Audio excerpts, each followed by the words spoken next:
संविधान गौरव दिवस और बाबा साहब तो हमारे लिए भगवान हैं।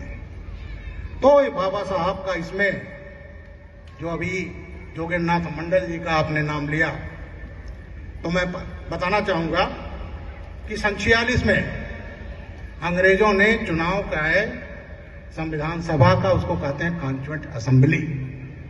वो केवल आज के भारत का नहीं था, अविभाजित भारत का, आज का पाकिस्तान, बांग्लादेश और भारत।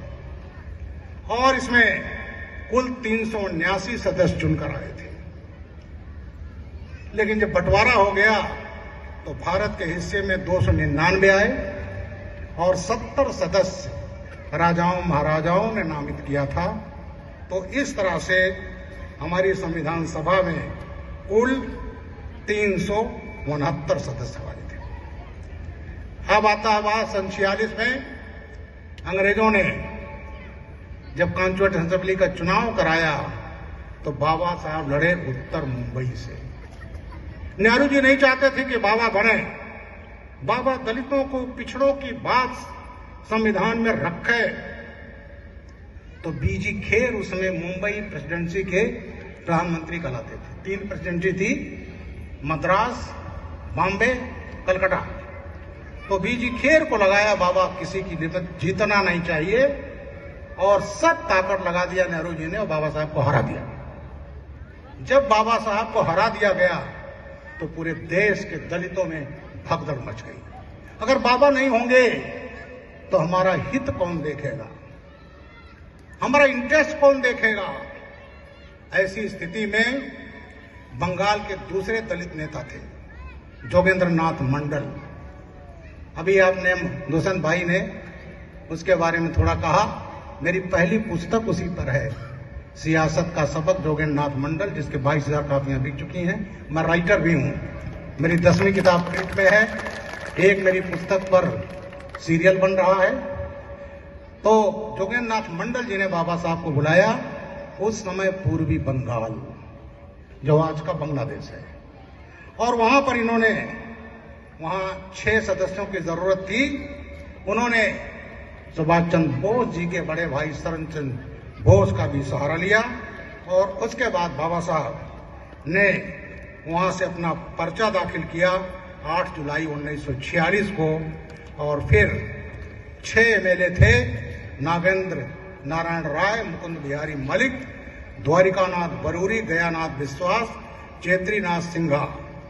इन लोगों के वोट से बाबा साहब 20 जुलाई 1946 को चुनाव जीत गए। दोनों प्रदेश के प्रभारी दुष्यंत भाई पटेल, दोनों प्रदेश के प्रेसिडेंट दिवेश भाई टंडेल, पूर्व सांसद श्री लालू भाई पटेल, दमन जिला पंचायत अध्यक्ष जागृति बेन, कार्यक्रम के संयोजक मुकेश भाई गोस्वामी, किशन भाई परमार,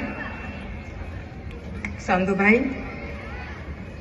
आज का यह दिन बहुत अत्यंत जैसे मौलिक मूल्यों की ओर अग्रसर करता है। इस अवसर पर यह हमारा कर्तव्य है कि हम डॉक्टर भीमराव अंबेडकर जी का स्मरण करें, जिन्हें भारतीय संविधान का मुख्य शिल्पकार कहा गया है। डॉक्टर अंबेडकर जी का एक अद्भुत व्यक्तित्व था, एक महान विधिवेता, समाज सुधारक, लेखक और एक अद्वितीय नेता थे। उनका जीवन संघर्ष और प्रेरणादायक भरा हुआ है। डॉक्टर अंबेडकर जी ने बचपन में ही जाति का भी पालन करना है, जैसे ही देश में एकता और अखंडता बनाए रखना है, संविधान का सम्मान करना है, पर्यावरण की रक्षा करना है। हमारे बाबा साहेब प्रेरणादायक विचारों को, जो विचार हैं हमारे, उनके विचार हैं, वो शिक्षित बनो, संगठित बनो, संघर्ष करो, ये शब्द में आज हमें प्रेरित करता है। उन्होंने हमको सिखाया कि शिक्षा सबसे बड़ा हथियार है। जिसमें हम किसी भी सामाजिक बुराइयों को समाप्त कर सकते हैं। आज हमारे यहाँ दिल्ली से पधारे हमारे राज्यसभा एमपी जो आए हैं और बातें भी आप सभी को बताएंगे। माननीय प्रधानमंत्री का जो विकसित भारत का सपना है वो भी आगे बढ़ाएंगे। हर व्यक्ति को काम मिले, हर जो सुविधा केंद्र की है वो एक एक व्यक्ति तक पहुंचे। उनका जो सपना था वो जरूर हम पूरा करेंगे। सभी को एक बार फिर से बहुत बहुत धन्यवाद।